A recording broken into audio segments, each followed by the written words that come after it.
Chicory used to be used as an additive in coffee.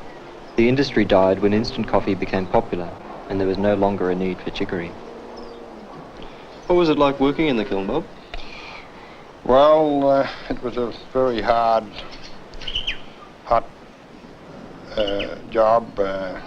It necessitated 24 hours of vigilance on it to see that the kiln didn't overheat or didn't get burnt, and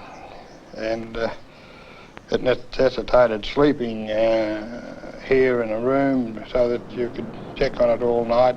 You had to get up every 3 or 4 hours to check to see that, you know, everything was running smoothly. Hadn't it burnt down. Yeah. What was the relevance of the shovel in the operation? What did it do? Well, this particular shovel was used mainly for turning the chicory over to once one side had been sort of roasted or dried, then it was turned to dry the other side. This particular shovel was made out of a fork and part of the wing of an aeroplane that crashed on French Island during the Second World War. Well, that's resourcefulness for you. And when did chicory actually finish being grown on the island? Oh, about 15 years ago. That was when I think the majority of the locals at that stage found an easier way of earning a living. Farmers were able to adjust to the decline of chicory by concentrating on grazing. A much more profound impact on the island came from proposals which were put forward in the late 60s for large-scale residential and industrial development. French Island is adjacent to industrial development on the mainland and offers the potential for the creation of a deep-water harbour. It has flat land suitable for building and is within easy reach of fuel supplies from Bass Strait and the Latrobe Valley. It is also close to markets in Melbourne. It is an extremely attractive proposition to the industries. Companies like BHP brought up large tracts of land. Land values skyrocketed to as high as $2,000 an acre. Many farmers sold up and the population was reduced from about 150 people to around 50 in the space of a few years.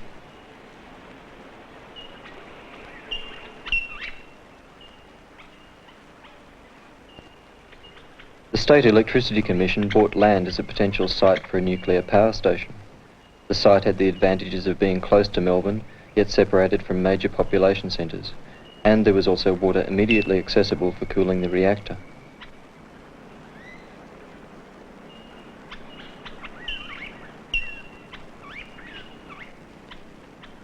The industrial development did not go ahead, but the island community has been deeply affected. Population has fallen below a level where a complete social life can be maintained. Properties have been left abandoned and uncared for. Stuart Scott, whose family has been on the island for several generations, contrasts the islanders' point of view with that of the industrialists and developers.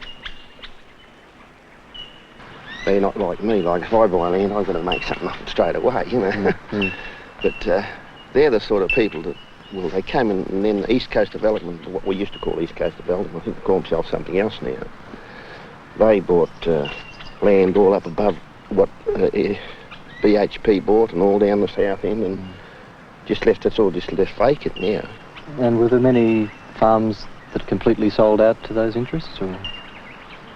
Oh, yes, like there's about 3 or 4 farms around there they just bought out. And of course the houses just get all left and vandals knock the windows out. Some of us lease a bit of the land, you know, running cattle on it, but the farms, the farms that were bought, as soon as they're only leased, well, no one takes much interest in them now. The fences are all, another few years there'll be no fences left on any of those farms. Nobody's rebuilding fences because they don't own it. As soon as the fences fall down and the cattle can't run on it, and half it's getting overgrown with scrub again, no one slashes it or does anything to it, well, it'll just go back to bush, a lot of it, you know. A lot of it will. And farms that were good farms are getting, I can see them going back now, getting worse and worse and worse. Fences falling down, no dividing fences. Some people are releasing, I just keep the outside fence a bit, that's all. Water holes are gradually getting all filled in, you know, and all sorts of things. What effects did land speculation have on the community? Well, I reckon it spoiled any social life that we had, like we used to have ourselves, because so many people just left and all this sort of thing. You know. Has the farming, emphasis on farming changed much because of the lower numbers? Is there any difference in scale and what you can attempt with having fewer farmers on the island? Well, nearly every farmer that's on a French island now has got more land than what he had before, because he's leasing it, that's why. The few of us that are left are leasing land that was left. Well, we've just got cattle and sheep. We're doing great, us few that's here, you know, if you don't mind the lonely life. Suits us. We were born here. I was born here, wife was born here. And our parents have been here all their lives too. And it appears that's basically the core of islanders that are left now, are those that have been here for at least one generation, if not more. Oh, yeah. They're the ones that had the tie with the land and wanted to stay.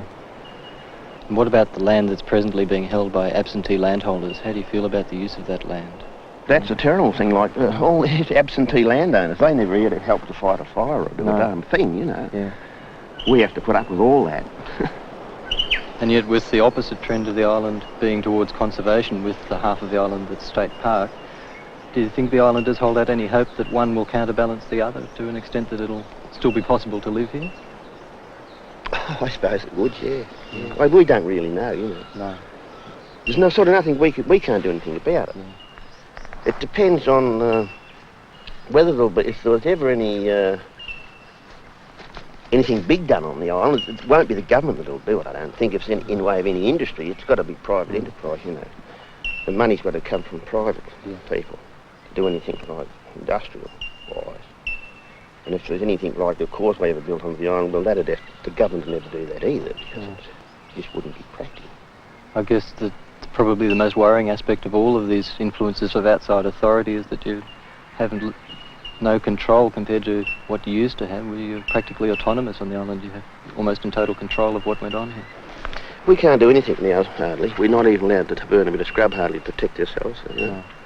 But I believe that's going to be done. It'll have to be done, because all the conservation that is here will just be burnt. The fire will start, you'll never put it out, you know.